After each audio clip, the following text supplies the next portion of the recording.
Hello and welcome, and today I shall be giving a sort of quickish review of a game that I was really hoping was going to be better than what it was.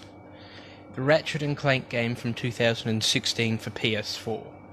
Now, I absolutely adored the first three Ratchet and Clank games, and I loved Gladiator as well. And it's like they have sort of tried to capture the same essence of those original games, but doesn't feel like they've done a good job. The characters feel different. The gameplay is... there's something feels off about it. And sadly, it's not as good a game as what I was expecting it to be. It's sort of lost that heart and soul. I mean, first point, in the original Ratchet and Clank, there was this very heavy sort of almost anti-corporatist tone. From Chairman Drek to the fact that basically everyone was charging you for things, like, you know, you need this new infobot to go to the new planet or whatever. They're just not going to give it to you. And why would they? Why would it be more realistic that people just hand you things for no good reason? It just doesn't make sort of sense to me. And they've changed Ratchet so much too. One of the greatest parts of that first original game storyline was watching Ratchet slowly start to realise that there were more important things than himself. He's come from a backwater planet and he hated it there, you can see that. And there are times throughout that game where he's acting for purely selfish reasons.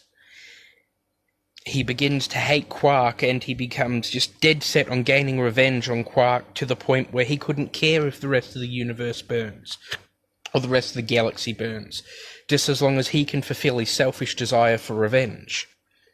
Whereas in this 2016 one, he doesn't have that character flaw. He's sort of this nerdy guy that sort of just dreams of becoming a hero and dreams of joining the Galactic Rangers. It just doesn't feel like there's any real character development there. He already goes in wanting to be a hero. He already goes in being the sort of goody two-shoes hero that the galaxy needs. And it just makes for a less compelling story. And even though, as I said, something feels off about the gameplay, it's still good gameplay. There's no denying that it's a fun game just to play purely for the gameplay parts, especially if you liked the original Ratchet and Clank games. But again, their stories weren't going to win Stories of the Year or anything. But they made sense, and there was this little character development and these little moments that made them more relatable. And I feel like you don't get that in 2016. There's just not those moments, or if there is, they're not as prevalent and they don't hit you as hard. I mean, one of my favourite moments from the original game is where you're back on Clank's homeworld. And he says to the construction line that made him something along the lines of, you know, I'll do the best that I can to make you proud, or I'm going to make you proud, or something like that. And as he walks off on the monitor, it comes up with just, you already have, son. And that is just such a powerful singular moment in the game. And this game's lacking all of those sort of moments. I mean, you get to see how Ratchet and Clank start off very adversarial, because they're two very different people with two very different goals in mind. Clank's the goody two-shoes. Clank wants to save the galaxy. Ratchet only starts to come round to it towards the very end. He starts to see that there are things bigger than himself, and it's a character flaw that he overcomes. And it progresses through the original trilogy that he has overcome that character flaw. And to strip away such key character development makes the character feel sort of less human. Like, more like you're just cookie cutter good guy rather than a flawed character who learns that you've got to put your own selfish wants beside to pursue what is for the greater good. And I know this game was linked in with the movie, and I haven't watched the movie. But you shouldn't have to watch the movie to get the story of the game. The game should be able to have a standalone story and should be able to have those moments while still tying into the movie. And they just seem to have changed all these sort of character motivations around. Like Drek's motivation in the original, he was a stone-cold businessman. He didn't really, or you didn't see him having dreams of creating an army or ruling an empire. He wanted to be able to continuously do his business. And the sad part about that was that his business was what led to the destruction of his homeworld. It led to the total pollution and inevitable inhabitability, an inevitable fact that it couldn't be habitated anymore. And that's why he was creating the new planet. It wasn't out of some desire to make an army. It was out of the fact that he could only see the bottom line. He could only see profits, and that led him to be destructive. And that feels like a more realistic end goal for a villain than just your typical, I want an army. You know, I want to rule an empire of my own planets that I've made. You know, nature can't do it, but I can. And again, it just sort of adds to this overall feeling of cookie cutterness, I guess you could call it, from the game. And that is really sad, because you lose a lot of what made the originals great. And yes, all of those games had their quirks. And as I said, for gameplay, the 2016 one isn't bad. It's lacking some sort of weight, some sort of power behind it. And it's just hard to sort of see what happened and what it's become. And I feel like there's not a great big selection of weapons. I know there's probably about what you'd expect from a Ratchet and Clank game, but they just feel sort of meh, too. There's a couple of really, really good ones, but then there are a couple ones that are just kind of shit, to be honest. And it's weird. They bring back sort of the original Agents of Doom and then give them a few little upgrades here and there throughout the game, but... And I understand that that's a callback to sort of the first game. But holy shit, I'd trade that away in a fucking heartbeat if we could have got something like the Taunter, or the Walloper, or the Suck Cannon, or the remote control rocket launcher. I forget exactly what that was called. Just to sort of break up a bit of the gameplay, and just to sort of bring in something new. Yes, there is the Groovatron, but I am not a big fan of the Groovatron, in all honesty. It's just very gimmicky, very sort of silly, and I know it's an over-the-top game series, and that's what I love about it, but the fact that it's even effective on bosses, it kind of takes away all that intensity from the boss fight. You know, look, Captain Quark's dancing because I threw a shiny bowl in the air.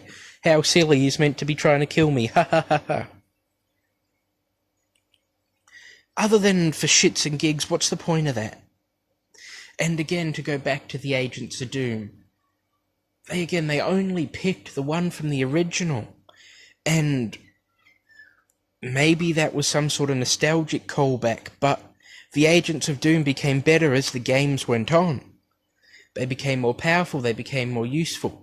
Now, that is not to say that these Agents of Doom aren't powerful, but you could have continued on with that progression. And I felt like they could have put in a few more of the original guns. I mean, even something like the the taunter. The taunter isn't going to break the game in any way.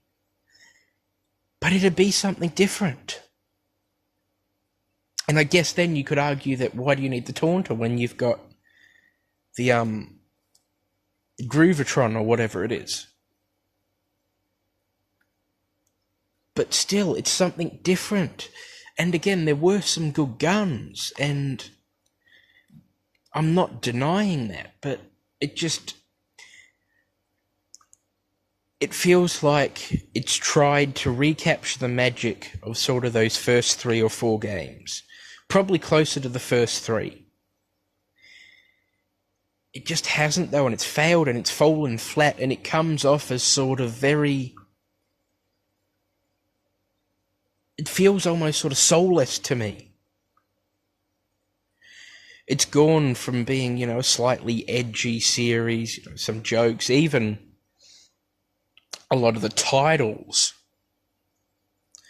from the earlier games were sort of ha, those sort of edgy sex jokes or dick jokes or whatever, like up your ass and all that's funny.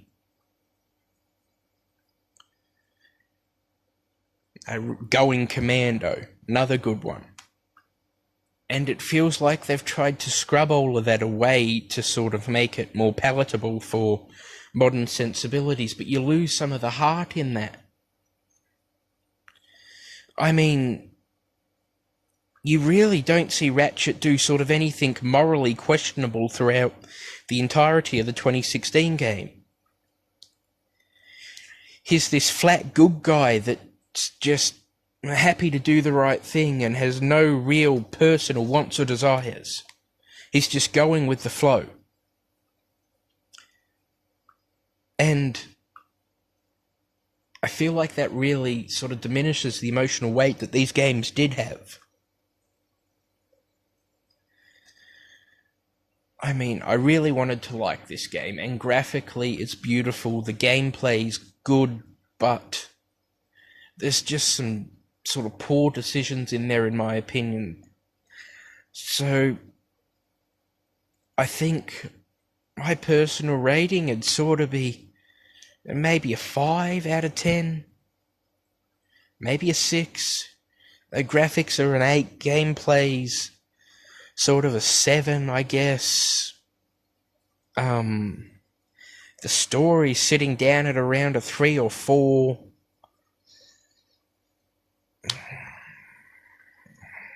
Difficulty's sort of up in the air, even playing on hard, it doesn't feel as difficult as it could. So that's probably sitting around a 5, and there's just no real X factor to it. There's nothing that makes me sit there and go, holy shit, this really is an awesome game.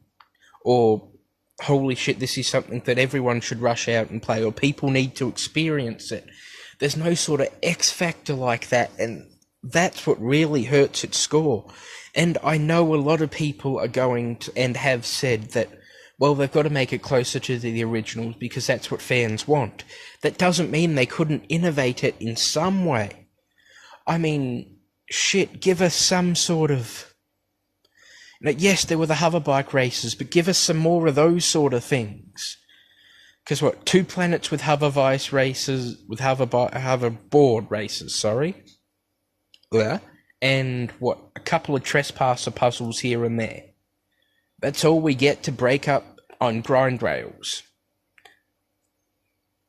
That's all we get to sort of break up the fairly stock standard gameplay. Why not add in something like an arena, like in 3? Or even add in another planet with the ability to find all of the things, like you do with the brains, collect 80 of them or whatever it is you've got to collect in total. That could have been done, and it just would have added something different. Or even something like the ship mechanic from number 2, and I know a lot of people were up in the air about it, but it broke things up, and I personally really enjoyed them, but it just gave some difference to the sort of gameplay settings and gameplay mechanics and that. They could have done these things. They've done these things in the past. It's just, it doesn't feel like where the game should be for now. And again, I know it's an old game. This review's, 5 years after the game was made. But that doesn't mean that it should get a pass from criticism. And that doesn't mean that I shouldn't be able to criticize it. Because in the end, I love those games. Those games were my childhood. And this feels like they've taken those games and stripped out everything that made them so unique. And then shelved it and boxed it off just to go with a movie. So, as I said, 5 or 6 out of 10 at best from me personally. And I'm certainly glad I didn't get it when it first came out. I'm certainly glad I didn't pay full price for it. Because I would have been incredibly disappointed. So, that's the review. Thank you for watching, listening, whatever. Leave a like, leave a comment, do whatever you want to do. Thanks for your time. Peace out.